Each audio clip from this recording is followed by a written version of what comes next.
Hi, everyone, and welcome to More Than Words podcast. I'm your host, Alison Kelly. And what we do on More Than Words podcast is we get guests on that have amazing stories and they share their experiences, they share their life stories in the hope that basically what we're trying to do, in the hope that we can help a listener or viewer through the message and through understanding their journey because they may be able to relate to what we talk about. So, my guest today is Sarah. And Sarah, I met through something that I went through myself, and it was a group called Beat My Addictions. So, for those who do know a bit about my past, and I'm not scared to say what I've gone through, I'm quite proud to say how far I've come, where I was, and where I am now. I had a little bit of problem with filling it in a void in my life, and I felt that I needed something to help me fill that void. Unfortunately, I went through and I filled that void with alcohol. And I got to the point I was getting really dependent on it. And I could see these patterns of, oh, wait a minute, it's a Tuesday night and I'm going to get the bottle. And, it was just getting out of hand, basically. And I just knew that this had to stop. And I heard about Beat My Addictions, and it was a free place to go in Ride. And I went along and I met Sarah, and she was giving a talk. And luckily, I met Chris, who's the founder, and she was giving a talk, and she told told the audience a little bit about her journey, and it blew me away. And I know she's going to blow you away today. So, Sarah, thank you for joining me on More Than Words podcast. Thank you for having me. It's exciting. That was a long introduction. I think that's one of the longest introductions I've done, Sarah. So Excellent. I've said that you gave a talk about your past. Can you tell Yeah. the viewers and the listeners on More Than Words, what is, because I haven't really explained it, what is Beat My Addictions and how did you get to be someone who was actually giving the presentation? What's your part in it? Yeah. Yes. So I struggled with addiction for 25 years, mainly to alcohol. I was taking amphetamine quite often, smoking weed every evening, smoking cigarettes, and on and off antidepressants for 25 years. And I had tried everything. I had gone for through the NHS, and at the time, actually, when I was younger, there was a lot more help through the NHS. There really was. I was sent to this group, that group, and the other, and the groups all were very helpful during the time that I was doing them. They were really, really. I'd come out feeling quite empowered, shoulders back, head held high. But unfortunately, it didn't deal with the issue. It gave you the self-confidence while you were in there, but it didn't deal with the issue of the addictions. So I had, as the years went on, I lost babies, and so each time I lost a baby, I lost 6 pregnancies. Each time I lost a baby, that I would drink heavier, and it would get worse. And but I sort of accepted that that was my life, that I was holding down a full-time job, I was running my family home, but at the end of the day, I would need something. I would need something to relax me. I would need something to help me. And so I would drink.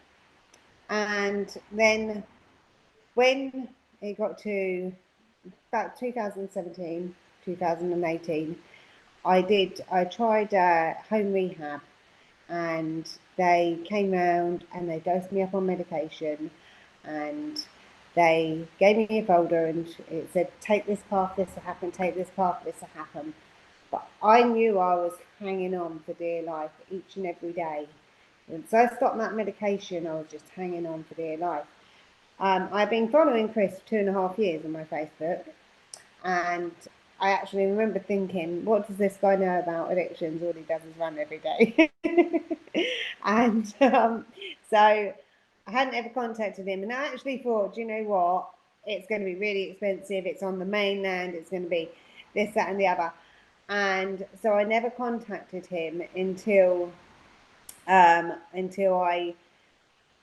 What happens is when you stop drinking. Now, if you think I hadn't ever stopped drinking, apart from when I was pregnant, that was the only time I stopped drinking, when I was pregnant with my son for IVF, and but apart from that, I hadn't stopped drinking. I drank every single day. There wasn't a day, unless I was like seriously ill. So I'd had about 2 to 3 weeks of not drinking. But what happens when you stop drinking is, when you start drinking, your mind says, let's play catch up. We need to catch up for the time that we weren't drinking. So I ended up playing catch up and having alcohol poisoning. I was really, really ill. My husband had moved out at the time and he did come back to look after me, but he had unfortunately lost his sister through alcohol, and he said he couldn't watch me go the same way. So so I had the alcohol poisoning. He, once I got the strength up again, he had gone, and I was walking along the shop, and it wasn't the first suicide attempt. It was just the first suicide attempt out in the open. So it was the first time I'd done it in public. I'd tried suicide so many times before, but it was always behind closed doors. No one knew about it. The only person that would know about it was Martin. Nobody else knew about it. And so it was, the suicide attempt was out in the open on Upton Road, throwing myself in front of cars. Had a couple of wonderful people that stopped and helped me. Lovely lady helped me. She pulled me from behind. A guy pulled over. He came over. I was just collapsed on the floor in a state. And it was then I was sectioned. And I think it was being sectioned. I knew I needed the help, because on the first program I did, I wanted the help.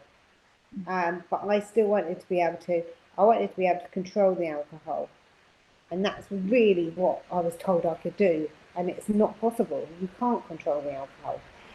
You have to stop, because otherwise addicted mind's always going to be there. And so I was in being sectioned. I was being followed about. I wasn't allowed shoelaces. I wasn't allowed a knife and fork. I wasn't allowed a lighter. And when I was coming home from being sectioned, that I literally messaged Chris. And I didn't really know. I'd obviously been following him. Didn't really know what the ins and outs of the program was. I just said to him, help me before I lose everything. I said, I've lost my husband, my son, been taken into the care of my sister, and I now had social services involved. I said, the last thing I've got to lose is the roof over my head. Can you help me? And he said, 100% I can help you. Oh. And so that was my first, and I thought, do you know what? I actually think there's something here. I think that this might actually be something different. And he explained how it was a solution-based program and not a willpower-based program. And I was thinking, this is what I need. This is what I need. And so I actually got quite excited about it. For the first time ever, I actually thought, right, this actually could be the thing. This could be the one thing that's going to get my life back. So that's how I got in touch with him, and how it all began, really. Wow. What an introduction. What an interview. That is, just hearing your story, there's parts that I can relate to. And it really does get you, there is parts, because unless you're in that situation, unless you're in that mindset, unless you've been through something, you can't empathize with someone. There'll be people out there, who will judge, because they do judge, like, oh, well, what made you get into that first place? Why did you let yourself get? It's not that easy, is it? For me, it was the void. I was happy. I had everything going for me, but I was lonely. And the reason I started drinking is because I was just put in a situation that I didn't think I was going to be in, and it was company, and it was a good company at first, but it soon became the worst company ever. And when I went to Beat My Addiction, and I heard Chris's story about his brother, and I heard your story and everything, and I was so lucky to understand what was going on that I now use Chris's program, parts of it, especially the Yeah. iceberg theory, this train the subconscious mind. And that's what I do. So for those who don't know what I do, I'm an empowerment coach and a motivational speaker, and I've come to Beat My Addiction. I've gave a talk, Yeah. thanks to Sara, and I talk about the iceberg theory, and basically, you know, what's up here, what people can see, it's the tip of the iceberg, but actually what's underneath is what people don't see. And that's what you were saying. People couldn't see because you were hiding it all in the home. And it wasn't until Yeah. that fatal moment that you said, I can't do this. And the biggest cry for help was trying to commit suicide outside. And Yeah. thankfully, someone helped you. Let's get Yeah. to the next question. So, seeking help, what motivated you to reach out, especially to Chris? So, we've done that. Okay. How did you come across it? We've done that part. Um, the reprogram the mind. Okay. Mm-hmm. So, how did you make the separation and the reprogramming? How did you say, right, I know I've got to now go forward. I've got to go to Chris and I've got to do this. What was it? What was that? What's the difference between what you've been to, all the programs through the National Health Service and Chris's Yeah. program? What was it for you that made a difference? Yeah. So it was actually being a solution. It's not, it was being explained how what we do when we go on willpower is we are basically going into a battle with the subconscious mind. Now, you're basically doing this. You're fighting with yourself. And we're understanding the mind isn't like the devil on this shoulder and then you've got the angel on this shoulder. The mind is our computer mechanism. It's our survival mechanism. It's trying to protect us and it's doing its job. It's like if I downloaded a program onto my laptop and then said to my laptop, no, I don't like that program. I want you to get rid of it. The laptop doesn't understand that. The laptop hasn't got any common sense to understand how to get rid of that program. But I've got the common sense to go in, to take a look at the instruction manual. Right, okay, I can delete that program off this laptop. The laptop can't do it itself. Yeah. So understanding that the mind is there to protect us, to guide us, it's an actual separate entity and it has no common sense.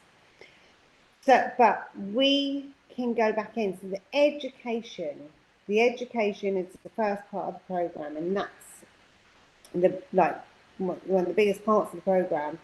That we have to have that education to have the understanding of our separation model and where our addictions come from. When we're in addiction, or even with mental health issues or anything, it's just what the mind has picked up on, and its job protect us and look after us. So it's ticking a box and it's doing that. What it thinks it's doing is the right thing. It doesn't actually. It needs us to come back in and go into a communication with it and start teaching it another way. Now, I never knew that, and I just thought, this is me. I'm a drinker. That's what I knew this would happen. Everyone told me this would happen, and basically, I'm stuck with it for the rest of my life. There's nothing that I can do about it unless I try and hang on with willpower. I've tried that; it doesn't work. Didn't work for me. I know lots of people they've gone through willpower-based methods, and I know there's always different ways to climb a mountain.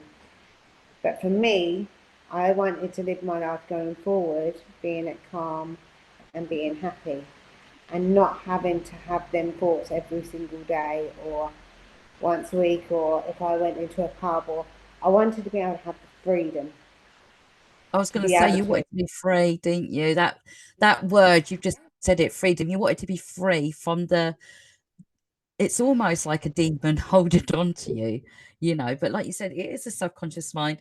I Yeah, work with I work with students in a behavior unit, okay, in a school, and yeah, I I explain to them what you've just I explain it in the most simplest form about behavior, and I say to them sometimes it's a learnt behavior.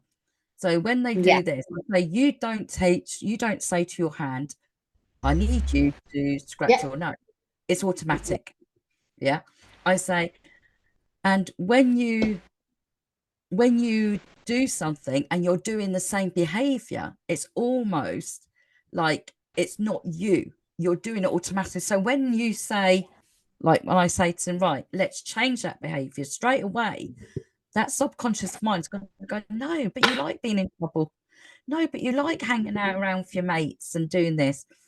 It's not until you yeah, say, no, actually, I do want to change this behavior, and you've got to retrain it, and you've got to take hold. And that's all through Chris's, program and so I totally get. But from someone who's on the outside that hasn't been on the program, they must be sitting there going, "What are these two on about? yes, What are you? What are you on about, ladies?" yeah. It is. It is The like that, pub isn't it? was so So you sorry. broke up then, Sarah? It is. Right, It is. you Oh, broke there up. we go. Am Sorry. I right? Is that Yeah, you're better? back again. I'll just cut that bit out. Don't worry. Yeah, it is. It's retrain it's like if someone tells you you're ugly, you're Mm, ugly, you're ugly, you're ugly. When you get with someone who says you're beautiful, straight away you go, no, I'm not, I'm ugly. Because exactly. and it takes a lot for you to change. So let's move forward. Yeah, Okay, you've gone to Chris, you've gone through all that stage of your life, you know, yeah, you y- you've had so much to go through. You've been pulled apart. You've got to that point. You've found Chris. You've gone to Chris. Now you're here. Tell people what you yes. do now. Tell So people what now you're doing I am now. really, really privileged to be able to teach the program. When I came home from doing the retreat, and after I'd done my 10-day change period, so there's a period that we have to reprogram the mind. It takes 10 days to reprogram the mind. It works, but it worked beyond all expectations. Nobody, including myself, could believe how I had lost that want to need. And I remember my husband, and he still says to this day, he says, like, how can a weekend do that? All the years we've been trying to get you to stop, and you go away for a weekend and you come back, and after 10 days you've changed, and it's all stopped. And yeah, so I contacted Chris and I said to him, I'd like to help others. I said, I think that would be so, so beneficial for the Isle of Wight, and that we really need it down here. And Chris was great, and he said, yeah, let's open a free workshop. So we opened a free workshop. That would have been 2019. And then as we progressed on, we opened up a office down at the Aspire shop. First of all, that was our first place. I did all my training with Chris, and then we decided to open a 7-day retreat at the Island Riding Centre. So we were hiring out the Island Riding Centre, and we were doing a 7-day retreat there, which absolutely great. But then we had lockdown, so lockdown come along and sort of shut everything down for everyone, didn't it? Yeah. And then we found a office in Ryde, and so we were like, right, okay, let's do this. Um, so we got the office, and we've started advancing with the program now. So not only are we working with people with the education and teaching people how to reprogram the mind, we've actually brought in a lot of cellular therapies now. So what we want is we want people to have the best start they can possibly have. Yeah. Now, we know the program works. We know that we could just use the program, and yeah, we can get people out. But we do have thin air therapy. So we start to get the dopamine, the serotonin released into the synaptic gaps in the brain. We have neurofeedback therapy, which reignites the neural pathways in the brain when we're in addictions or mental traumas. And sorry, I can't think of the word. When we're going through traumas in life, the brain distorts, and so it does bounce back, but then eventually it doesn't bounce back so well. So what the neurotherapy is, it's training the brain each day. Rewiring almost, isn't it? It's almost like Yeah, rewiring everything back together. yeah, and Yeah. I mean the way they explain it is like if you were going to a beach and you had to get over some cobbles, like to get to the sand. If your brain isn't on top form, then it's going to be a struggle. You're going to slip inside it, and it's going to be quite frustrating. But when you're fully rewiring the brain and you're at your top form, that, yes, you've still got to go over that hard bit to get to the bit that you want to, but it's a simple process because you're more in control. And we use infrared light beds. It heals the body. It penetrates through the skin, the bone, the tendons, muscles. But what it also does, it's like laying out in the sun for 20 minutes. So it gives you that charge. We charge our mobile phones, we don't charge ourselves. So, and we have hyperbaric oxygen chambers. Hyperbaric oxygen chambers saturate the body with oxygen, completely Wow. saturating the body with oxygen, so it speeds up all the healing, especially when we're taking addictive substances. Yeah. Yeah. We need that healing, and then we have infrared saunas to detox our bodies. So we're working You a got the full lot. MOT. Yes, yeah, we have. And yeah, and we're starting using flow devices now. Have you heard of the flow devices? Yeah, yeah. Yeah, where they stimulate the frontal lobe of the brain, and they're a natural support and help with depression. So yeah. So we've A got lot going all on. sorts. Yeah, yeah. That's amazing. So we are going to come close to the end of our, it's so crazy how quick it goes in. It does, doesn't Before we, it? I know. Before we do come to a close, there's so many questions I want to ask you. We might have to do another one of these, Yeah, Sarah, because it's so interesting.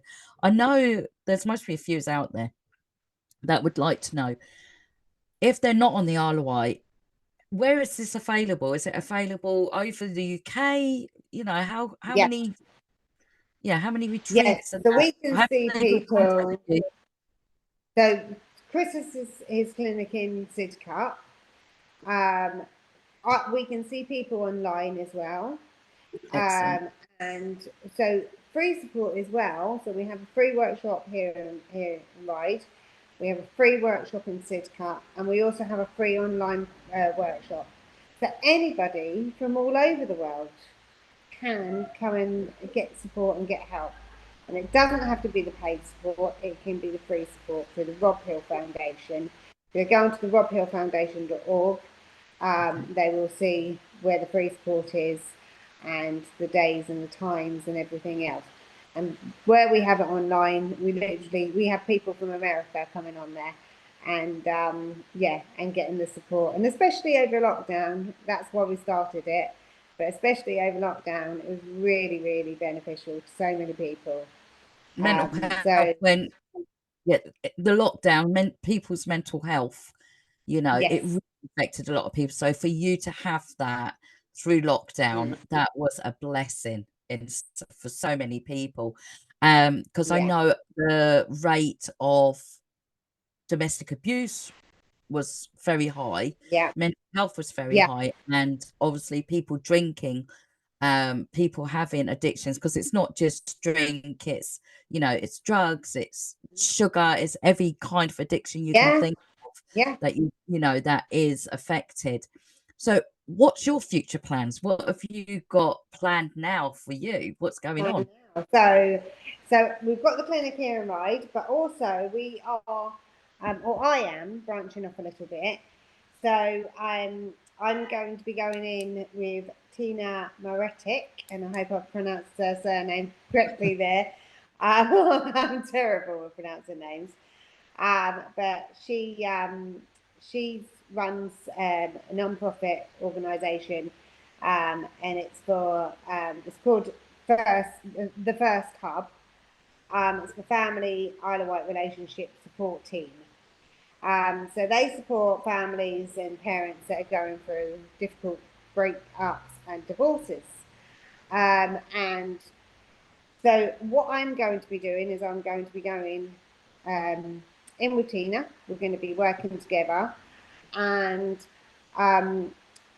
through like situations that have been happening, speaking to people like men only and everything. I think that personally, I would like to start supporting men that are coming out of abusive relationships, and I think it's very hard for a man to say that he's been in an abusive relationship. It's so difficult because they feel they should be the strong ones.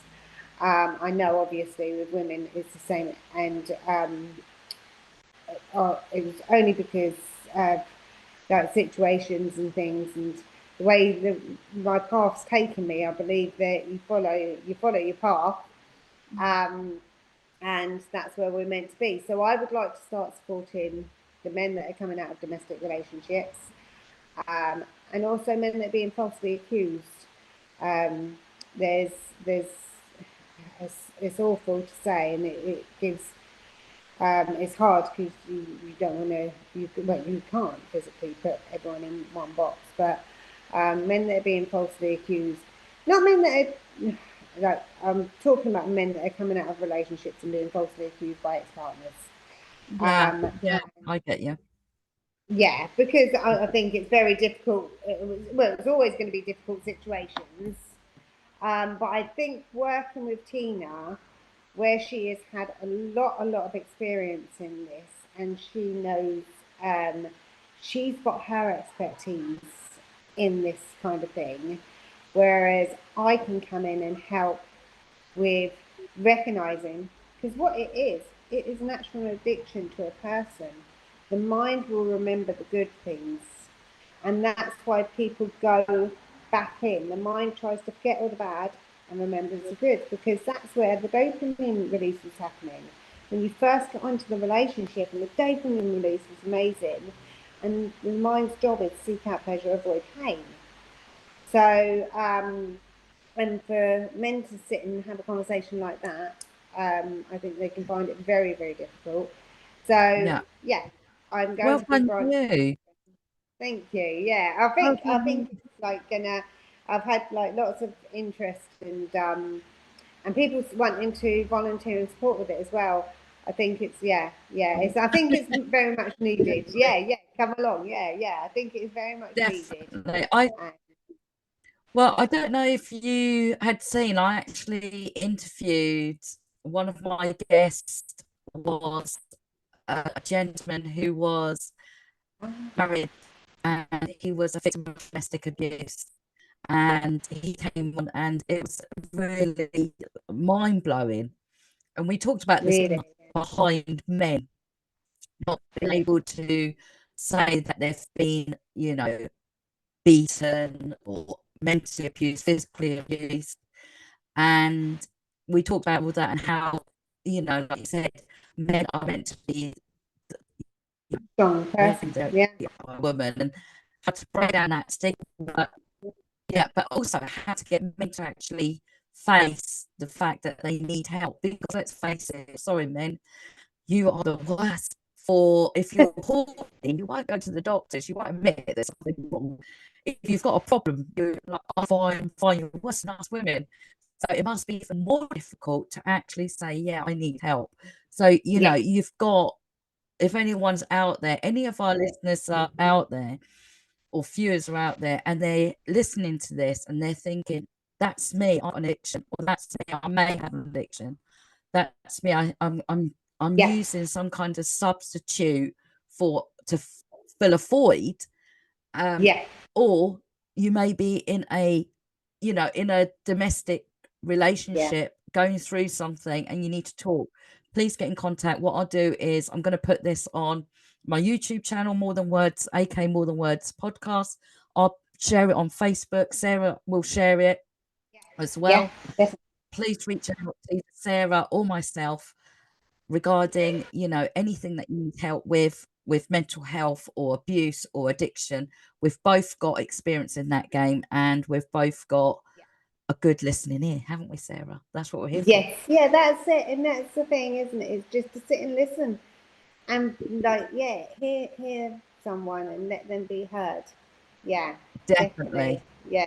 Definitely. Well, Sarah, I've got to say thank you ever so much for Well, finally, I mean, I've wanted you to be a guest on here, but with your business and your lifestyle and my lifestyle and everything else, it's just our paths haven't been able to get at the right yeah. time, have we?